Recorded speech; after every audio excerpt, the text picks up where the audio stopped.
My credit score exploded the same week I found out my own aunt had been signing my name on loans.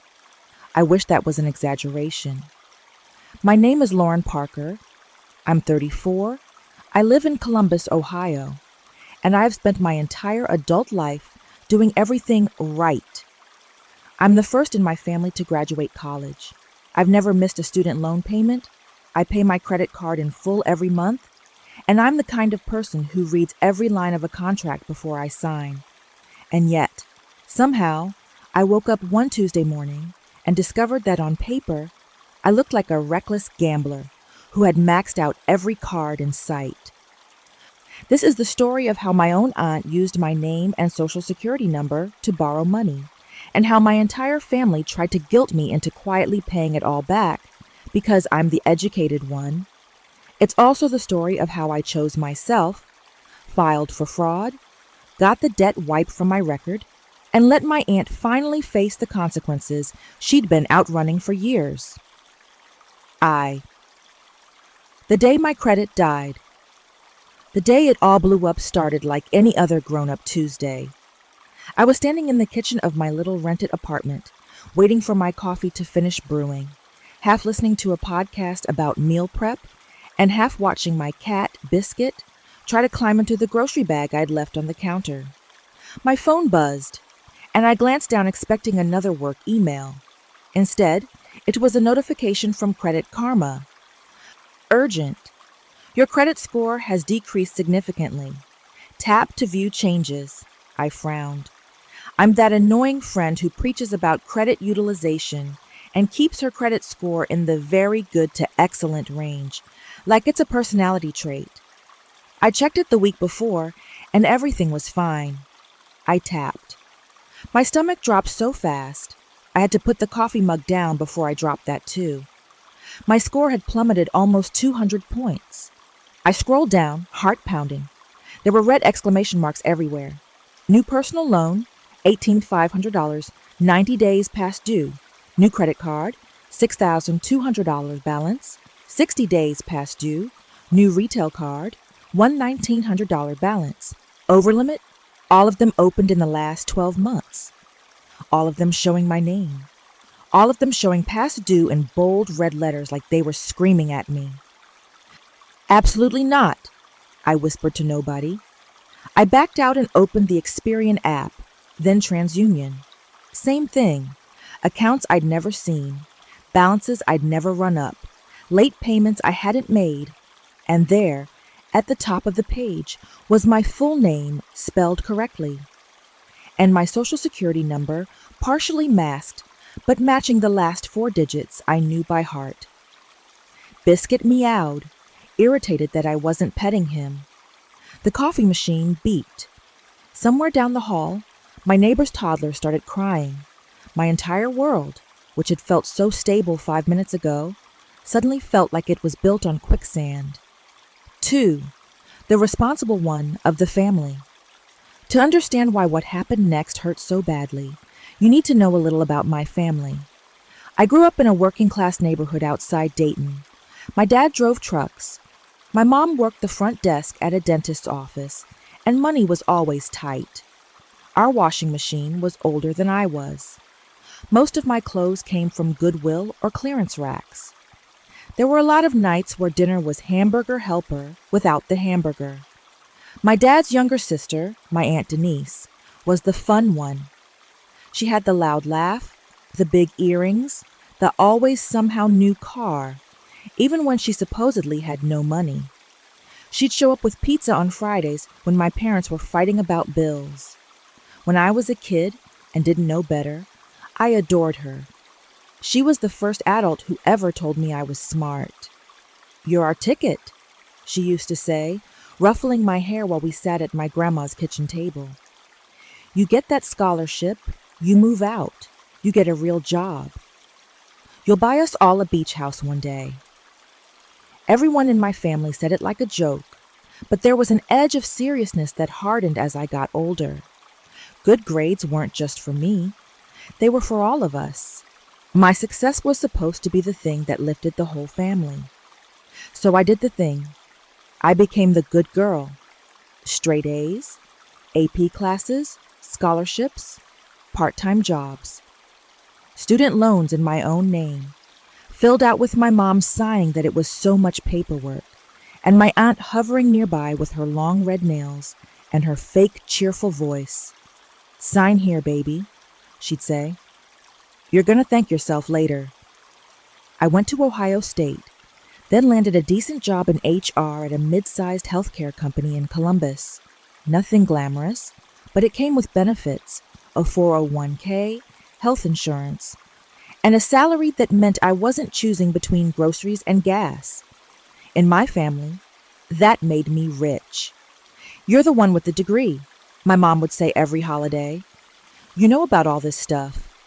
This stuff being taxes, healthcare, leases, credit cards, and anything else that involved grown-up paperwork. When my cousins needed help filling out FAFSA, they called me. When my grandma got a confusing medical bill, they sent it to me. When my uncle didn't understand his 401k options, he dragged me into it while we were eating mashed potatoes at Thanksgiving. I didn't mind at first. It felt good to be helpful. It felt like proof that all my hard work meant something. But over time, it shifted. It wasn't, "Can you help me?" anymore. It was, "You'll figure it out. You're the smart one." It wasn't, "Thank you so much." It was, "Well, you don't get it. Your life is easy now." And somewhere along the way, without my consent, I stopped being Lauren, a person with her own bills and dreams and stress. I became a walking, talking safety net, a net they hadn't asked if I wanted to be. 3. Connecting the dots. That Tuesday, I called in late to work and sat at my kitchen table with my laptop, my credit reports, and a notebook. I'm an HR generalist. I live in spreadsheets and policies and documentation. So I did what I always do when the world feels like chaos. I made a list. I wrote down every account that was actually mine. My student loans, my one credit card, my car loan, my old store card I hadn't used in years, all on auto pay, all current. Then I wrote down everything that wasn't mine, line by ugly line. Capital Way personal loan, $1,800.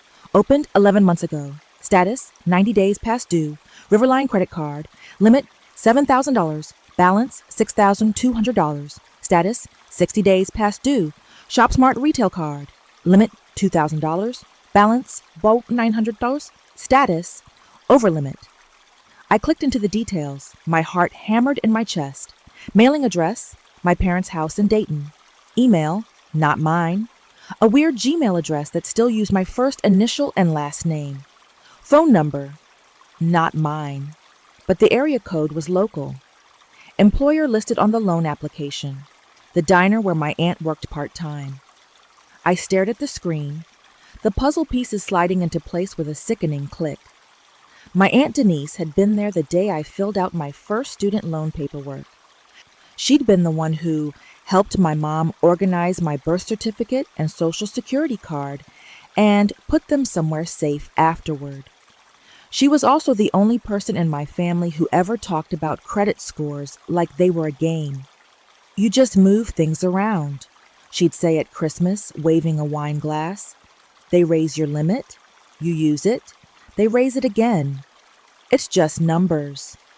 I scrolled further and found the co-applicant section on the personal loan. There was none. It was just me, my name, my social security number, my date of birth, and my aunt's contact info pretending to be mine. I grabbed my phone and dialed my mom, IV. The first call. My mom answered on the second ring, sounding like she always does, busy, a little annoyed, like the world is one long interruption. "Hey, honey, I'm at work. Can this wait?" "No," I said, too loudly. "Mom, did you or Dad take out any loans in my name?" Silence. "What? Of course not," she said. "What are you talking about?" My credit score dropped almost 200 points overnight. There's a personal loan, a credit card, and a store card all opened in my name, using your address. They're all past due." She exhaled sharply. "Oh, for God's sake." My heart thudded. "What does that mean?" "It means," she said, voice dropping, "it means your aunt has been under a lot of pressure, okay? Your uncle got laid off. The rent went up. Your cousin needed braces. She said it was just temporary." The world went a little fuzzy around the edges. "So you knew?" I asked. My voice sounded thin and far away, like I was hearing myself through a wall. "We didn't know it was that much," she snapped. "She said it was just a credit card. She swore she'd pay it off. And you know how you are with money. You just freak out and make it worse." "How I am with money?" I repeated, as in, responsible. "See," she said, "this is what I mean. You get all high and mighty. You don't understand what it's like for us. You've got your job and your little apartment in Columbus." "My little apartment that I pay for," I cut in, "with my salary, which I earned." "Well, la-di-da," she muttered. I pressed my fingers to my forehead. "Mom, she stole my identity. That's a felony. Do you understand that? She messed up my credit. That affects my ability to rent, to buy a home, to get a car, sometimes even to get certain jobs." "Oh, please," my mom said. "You always make things dramatic. You have a good job. You can call the companies and work something out. Maybe you can consolidate it or something. You're the one with the degree." The words landed like a slap. "I'm not paying this," I said slowly. "I didn't borrow this money." "You're not listening," she hissed. I could hear phones ringing in the background at the dentist office, the clatter of keyboards. "We are family. We do not drag each other to court. We do not call the police. We keep things in-house. If you report this, you'll ruin Denise. You'll ruin your uncle. You'll embarrass all of us." "So your solution," I said, "is what? I ruin myself instead?" "You won't be ruined," she said. "You make good money. You can pay it off, and you'll recover. You always land on your feet. She doesn't." There it was, that ugly little belief that had always lived in the background. I was the safety net, the one with the good money, the one who could absorb the damage. My mom lowered her voice. "Just breathe, okay? We'll talk about it this weekend. Come down for Sunday dinner. Your aunt will be here. We'll figure something out."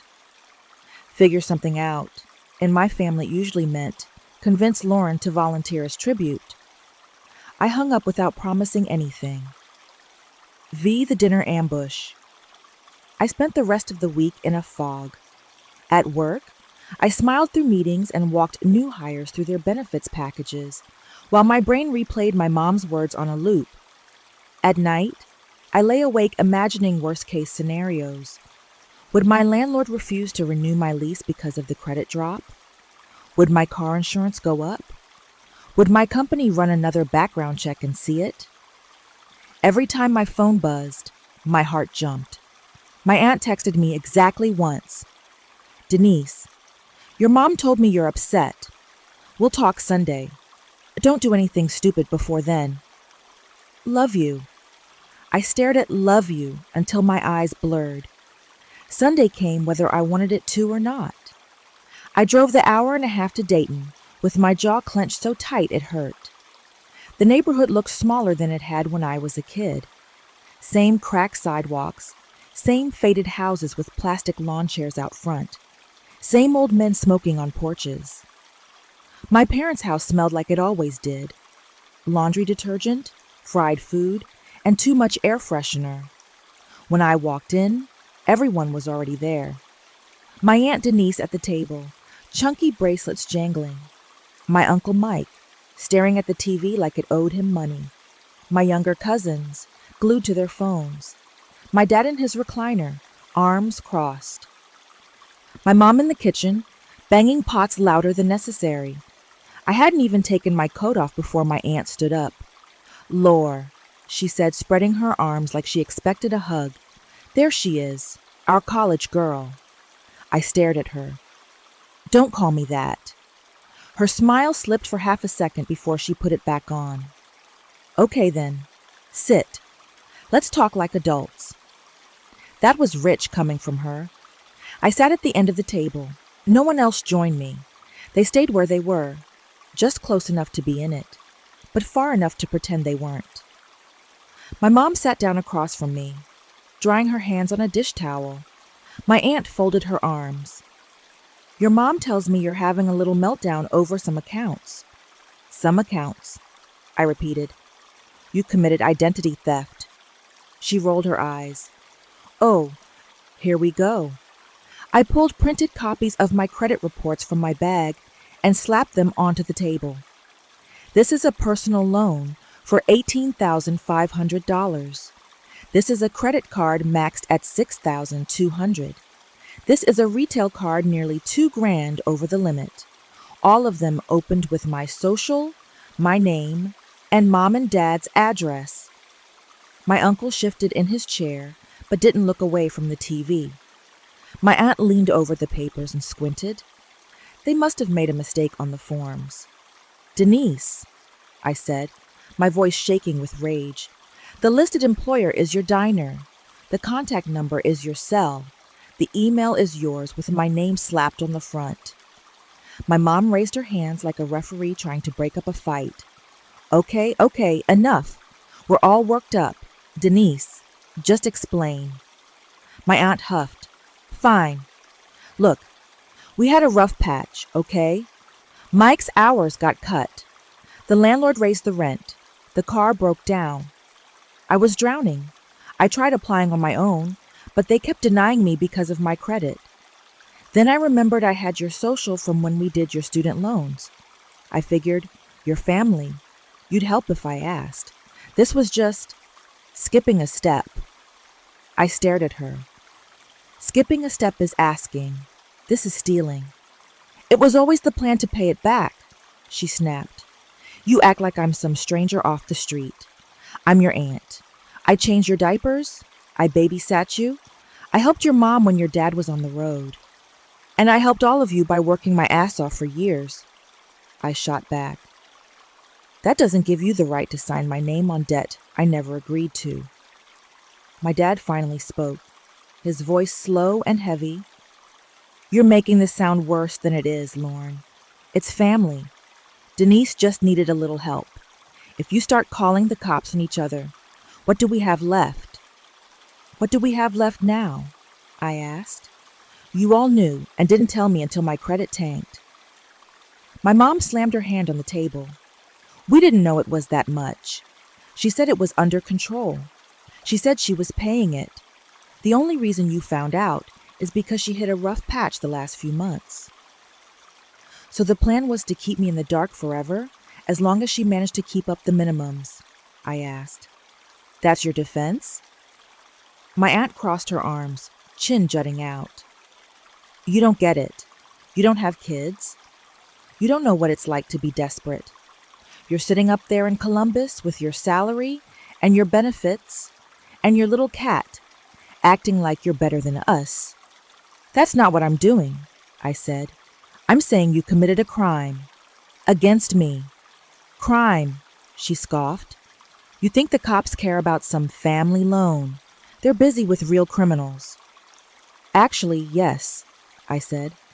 Identity theft is a big deal. I could file a police report. I could file with the FTC. I could dispute all of this as fraud and get it removed. All eyes snapped to me. You wouldn't? My mom whispered. If I don't, I said, my credit is wrecked for years. I didn't do this. I'm not carrying it. The room crackled with tension. My aunt's face hardened. So what? You're going to send me to jail. I don't control what happens after I tell the truth. I said, that's on you. My mom's voice went cold. If you go through with this, Lauren, you will tear this family apart. People in church will hear. Neighbors will talk. You think you can just wash your hands and go back to your little life while we're left with the embarrassment? There it was. Not concern about my future. Not guilt about what they'd allowed, just fear of gossip. I didn't tear this family apart, I said quietly. You did when you decided my name was a tool you could use whenever you wanted. My aunt shook her head. You're being dramatic. You're the one with the education. You're the one banks like. You can fix this easier than I can. Just call them, work out a payment plan, and I'll pay you back once we get back on our feet. I laughed. It sounded hollow and harsh in my own ears. You expect me to believe that? I asked. You've had my name for a year. You never told me. You let accounts go 90 days past due. You only want my help now that the game is up. My dad rubbed his temples. Enough. Here's what's going to happen. Lauren, you're going to calm down. Denise, you're going to apologize. Then Lauren, you'll call these companies, say there was a misunderstanding, and set up some kind of consolidation. We'll all chip in. The way he said, we'll all chip in, made it clear who he thought would actually pay. I stood up. No, I said. Here's what's actually going to happen. I'm going to go home. I'm going to put fraud alerts on my credit. I'm going to file reports. And I'm going to do everything in my power to get this off my name. My mom's face went white. You wouldn't do that to us. To you? I repeated. Or to her? To this family, she said. I grabbed my bag. This family already did it to me. Sex. Choosing myself, for once. I cried the entire drive back to Columbus. Not pretty, movie-style tears. Ugly, snotty sobbing that left my eyes swollen and my head throbbing.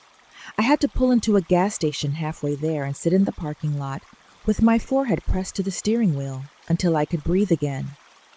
The grief was heavy, but underneath it was something sharper. Anger. Not just at my aunt, but at the whole system my family had built around me without asking. The unspoken expectation that I would always be the one to sacrifice. That because I'd made it out, it was my job to send the elevator back down, even if it crushed me on the way. By the time I got home, the tears had dried. I opened my laptop, pulled up the FTC's identity theft website, and started reading.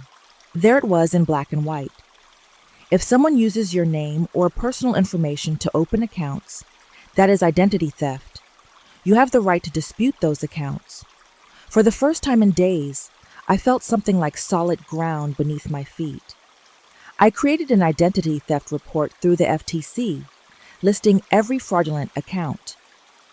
I downloaded the pre-written letters they provide. Then I called each credit bureau, Experian, Equifax, TransUnion, and placed fraud alerts on my file. Have you filed a police report? The woman at Experian asked. Not yet, I said. It will help your case, she said gently, especially with lenders. The idea of walking into a police station and telling them my own aunt had done this made my stomach twist. My phone buzzed, a group text from my mom. Mom, we talked after you left. Everyone agrees you're overreacting. You will not call the police. Think about what that would do to your cousins. Mom, call me back when you've calmed down. Then my aunt, Denise, don't you dare drag cops into this. You think your fancy HR job will protect you when people find out you put your own family in jail? You'll look heartless. I stared at the messages, then I turned my phone off. The next morning, I walked into the Columbus Police Department with a folder full of documents, credit reports, emails, notes from the loan accounts showing the diner's number, and my aunt's email as the contact info. The officer at the front desk was middle-aged, tired-looking, with a coffee stain on his uniform shirt. He listened as I explained, then nodded. This happens more than people realize, he said. Family, roommates, exes. We'll take your report. I can't promise what will come of it, but it will give you more leverage with the creditors. He asked if I was afraid for my safety. No, I said, then paused. Not physically, just emotionally, I guess. He gave me a small, sympathetic smile. Sometimes, protecting yourself means people get mad. That doesn't mean you're wrong. I walked out with a case number and a copy of the report. I texted it to myself, then emailed it to my personal Gmail and my work email, just in case. Then I started making the really hard calls. Shevin. The phone marathon. If you've never spent an entire day on hold with banks and credit card companies while trying not to cry, I don't recommend it. I sat at my dining table with a legal pad and a giant tumbler of iced coffee, dialing one 1-800 number after another. Each company wanted the same things: my identity theft report, my police report, proof of my real address, and a written statement that I had never authorized these accounts. Some reps were robotic and cold. Ma'am, this will take several billing cycles to investigate. There's no guarantee. I understand, I'd say. Please note that I did not authorize these charges or this account, and that the contact information on file is not mine. Other reps were surprisingly kind. Oh my God, I'm so sorry this happened to you, one woman at Riverline Credit said. I'm flagging this as high priority. Once we get your documents, we'll freeze the account and start the fraud review. You shouldn't be responsible for this. I emailed scanned copies of everything to every lender. I mailed certified letters to their fraud departments. I updated my password manager, changed every login I could think of, and set up two-factor authentication on everything from my bank account to Netflix. I also called my landlord. Hey, Lauren, what's up? He asked. Everything okay at the place? Yeah, I said. I just wanted to give you a heads up. My credit score might look weird if you run a check in the next few months. Someone opened accounts in my name. I filed fraud reports and police reports, but it might take a while to clean up. He was quiet for a second. Is your rent current? He asked. Yes, I said. Always. Then I'm not worried, he said. You've been a perfect tenant. If anyone asks, I'll say that. I hadn't realized how tightly I'd been clenching my jaw until I felt it loosen. One by one, I took back control of my life on paper. It was exhausting and tedious and deeply unfair, but every time I felt tempted to just give in and pay it, I thought about my aunt's text calling me heartless. Heartless, because I didn't want to subsidize her bad decisions. If that was the definition, maybe I could live with it. Fate.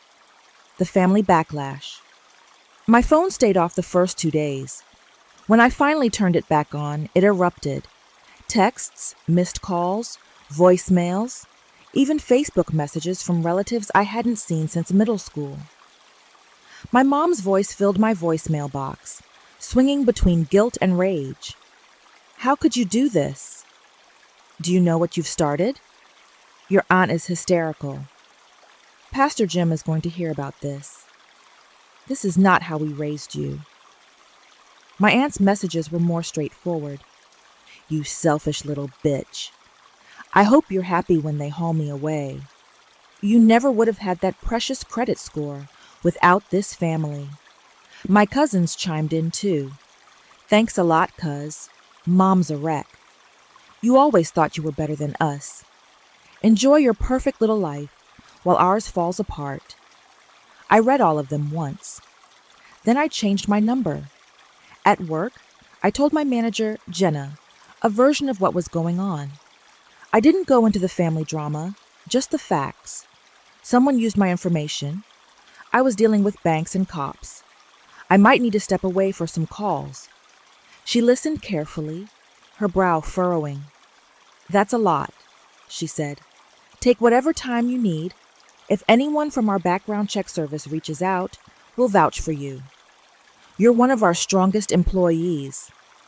I nearly cried right there in her office, not because she said anything wild or heroic, but because she believed me without making me feel like I had to beg.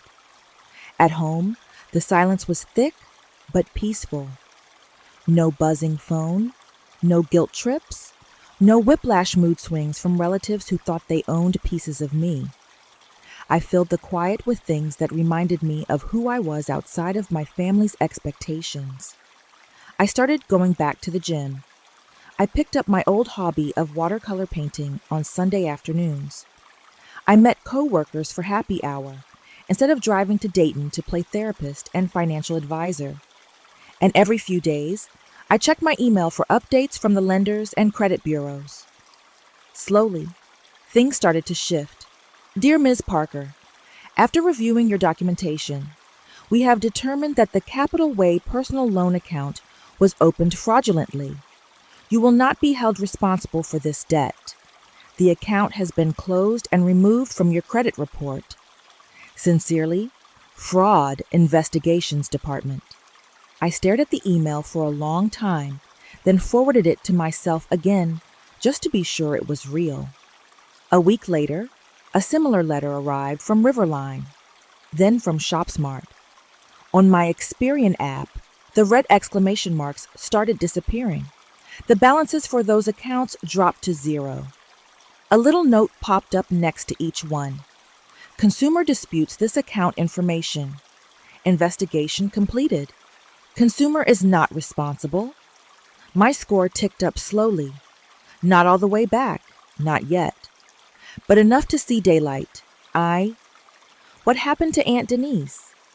I didn't hear anything directly from my aunt for a while after I changed my number. News traveled like it always does in small families, though, through cousins, old neighbors, and the occasional petty Facebook post I saw because someone screenshotted it and sent it to me from a burner account. What I know is this. Once the lenders closed the accounts and classified them as fraud, they started looking at who actually benefited. The checks from the personal loan had been deposited into an account with my aunt's name on it. Security footage from the store card showed her signing receipts. The phone records linked all communication to her number, her email. Whether the DA decided to press charges or not, the debt didn't just vanish into thin air. It moved. From my file to hers. Without my name as a shield, her already fragile credit collapsed completely. The landlord, who'd already been nervous about late rent, finally snapped. They got an eviction notice. Her car, leased under one of those no credit, no problem outfits, got repossessed when she fell too far behind. I heard eventually that she'd filed for bankruptcy. My mom called from a new number one day and left a voicemail that I didn't answer. "I hope you're satisfied," she said. "Your aunt is losing everything. They said the police report you filed is what pushed it over the edge. She can't get approved for any apartments now. Your cousins are living out of boxes. But I'm sure your credit score is doing great, right?" I listened to it once, then I deleted it. Was I satisfied? No. Satisfied would have been a world where none of this happened in the first place. Where my family saw me as a daughter and niece instead of a walking credit line. Where my aunt asked for help instead of stealing my name.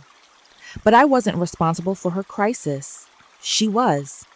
The bankruptcy didn't come out of nowhere. It was the accumulation of years of shortcuts, of just this once decisions, of putting appearances above reality. My police report was just the moment the bill came due. X. Building a life that's actually mine. 6 months after the worst of it, my credit was still bruised but recovering. The fraudulent accounts were gone. My score had climbed back into the good range, not quite the pristine number it used to be, but something I could live with. I celebrated by doing something small but huge for me. I applied for a mortgage pre-approval just to see. The loan officer on the phone asked all the usual questions: income, employment history, debts, and then paused. "I see there were some issues on your report last year," he said. "A fraud case?" "Yes," I said. My heart rate picked up. "My aunt opened accounts in my name. I filed fraud reports. The accounts were removed." "I see that," he said, clicking. "You did everything right. Your score would actually be a bit higher if that hadn't happened, but even with that, you're in a solid range. We can work with this. I exhaled slowly. I didn't end up buying right away. I'm still in my little Columbus apartment with Biscuit and my secondhand furniture and my watercolor paintings drying on the kitchen counter.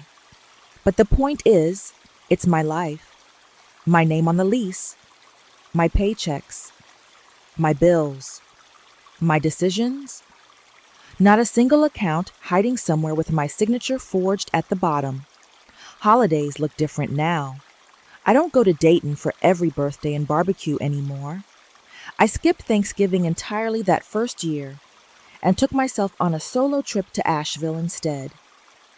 I stayed in a cheap Airbnb, hiked, drank overpriced lattes, and read books by the fireplace while it rained. My mom texted me once that week to say Pastor Jim had asked where I was. I texted back, "Out of town. Happy Thanksgiving." She didn't reply. Some extended relatives quietly reached out over time. An older cousin who sent a DM saying, "I heard what happened. If it were me, I would have done the same thing." An aunt on my dad's side who mailed me a Christmas card with a note, "Proud of you for standing up for yourself." I cried when I opened that one. Not because I needed validation to know I'd done the right thing, but because for the first time, someone in my family saw my decision as strength instead of betrayal. End. Why I'm telling this story. If you've made it this far, you might be wondering why I'm airing all this out to the internet. It's not because I want pity or revenge or a flood of "you go girl" comments, although I won't pretend those don't feel nice when you've been called selfish by your own mother. I'm telling this because I know there is at least one woman out there scrolling on her phone right now whose stomach dropped the same way mine did when that credit alert popped up. Maybe it wasn't your aunt. Maybe it was your mom, or your brother, or your boyfriend, or your ex-husband you thought you could still trust. Maybe you're staring at accounts you didn't open, balances you didn't run up, late payments you didn't make, and everyone around you is saying the same things mine did. Don't make it a big deal. It's just family. You make more money. You can handle it. Think about our reputation. Be grateful you're in a position to help. Here's what I want you to hear, clear as day. You are not obligated to destroy yourself to protect other people's bad choices. Having a degree, a good job, or a halfway decent credit score does not make you a human ATM or a crash pad for everyone else's crises. Being the responsible one does not mean your boundaries vanish. Yes, reporting fraud when the fraudster is your own blood is brutal. Yes, people will call you ungrateful, heartless, cold. Yes, you will lie awake at night, wondering if you could have found some magical third option where nobody got hurt, and the debt evaporated, and your family stayed intact. But here's what I learned. When someone uses your name without your consent, literally or metaphorically, they've already started breaking the relationship. You choosing to protect yourself isn't what destroys it. It's just what pulls the curtain back. Utinveen? The cost of keeping the peace. Sometimes I play the what if game with myself. What if I had done what my parents wanted? What if I had called the banks, pretended it was a misunderstanding, and rolled all that debt into some giant consolidation under my name? What if I'd spent the next 5-10 years funneling hundreds of dollars a month into a hole I didn't dig, all to keep the family peace? My aunt would probably still be living in the same place, still juggling bills, still telling herself the next year would be different. My uncle would still be blaming the economy. My cousins would still be learning that if you mess up badly enough, someone else will bail you out. My parents would still see my bank account as a community resource. And me? I'd be stuck. Stuck renting forever because my debt-to-income ratio would be trashed. Stuck saying no to trips or classes or things that bring me joy because my money would be spoken for before it ever hit my account. Stuck knowing, deep down, that the people I loved had shown me they valued my credit score more than my autonomy. On the outside, we'd look like a tight-knit family. On the inside, I'd be rotting. There's a name for that kind of peace. It's called sacrifice. And the person on the altar is almost always the one who looks like they can handle it. When I chose not to pay, when I chose to file fraud, when I chose to let the legal system do what it was designed to do, I wasn't just protecting my credit. I was refusing to be the altar anymore. Ain. A different kind of family. These days, when people ask me about my family, I pick my words carefully. I don't lie, but I also don't give everyone full access to my pain. I'm not very close with them, I say. We had some issues with boundaries and money. I had to step back. It's amazing how many women nod, like they know exactly what I mean, without me saying another word. I've been building a different kind of family, slowly. The coworker who brings me homemade soup when I'm sick. The neighbor who feeds biscuit when I visit friends out of town. The book club girls who cheer when I get a bonus at work and never once joke about borrowing it. The therapist I finally started seeing, who looked me in the eye and said, "You were not wrong to protect yourself," and then had me say it back to her until I believed it. I still miss some things. I miss my grandma's mashed potatoes. I miss the chaos of Christmas morning with too many people squished into one living room. I miss the version of my aunt who used to braid my hair and tell me I was destined for more. But I don't miss being scared every time my phone buzzed. I don't miss the weight of knowing my name was being used like a credit card for someone else's life. And I don't miss the constant, gnawing guilt of never being able to give enough to make up for circumstances I didn't create. The question I still ask myself. Sometimes, late at night, when the apartment is quiet and biscuit is a warm lump at my feet, a question sneaks in. Could I have done something different? Could I have paid just a little? Could I have drawn some line that wasn't quite as harsh? Could I have found some creative solution like a TV movie where we all cry and hug in the end, and somehow the debt disappears and nobody has to go bankrupt? Maybe. Maybe if we were different people. Maybe if my aunt had fallen at my feet sobbing, admitting everything, taking responsibility, begging for forgiveness without trying to manipulate me. Maybe if my parents' first reaction had been, "We're so sorry this happened to you. We'll stand by whatever you decide," instead of, "Don't embarrass us." But we were who we were. I was the girl they raised to be responsible, to follow the rules, to believe in doing things the right way even when it was hard. They just didn't expect me to apply those values to them. So I hold the question gently and let it go. I look around at my life, the bills in my own name, the growing savings account, the trip I'm planning to Portland this fall, the way my chest doesn't tighten anymore when I check my credit score, and I ask a different question. What will it cost me if I go back? I know the answer. Everything I've rebuilt. 16. Your turn. If you're listening to this and feeling that familiar tug, that mix of duty and dread that comes with being the strong one, the smart one, the one who got out, I want to leave you with this. You're allowed to say no. You're allowed to draw a line, even if the person on the other side shares your DNA. You are allowed to protect your credit, your future, your mental health, your peace, even if it means being the villain in someone else's story for a while. They might never forgive you. They might tell everyone you ruined their life. They might sit around kitchen tables in church basements and cookouts and say, "Lauren thought she was better than us," or whatever your name is, as if that's the worst insult they can come up with. Let them. While they're busy talking about who you weren't willing to be for them, you'll be busy building a life you actually chose. In the end, that's what I did. I chose to stop being the family safety net and started being a person with boundaries. My aunt's bankruptcy is the consequence of her choices. My clean credit is the consequence of mine. So I'll leave you with the same question I ask myself and the one I wish someone had asked me sooner.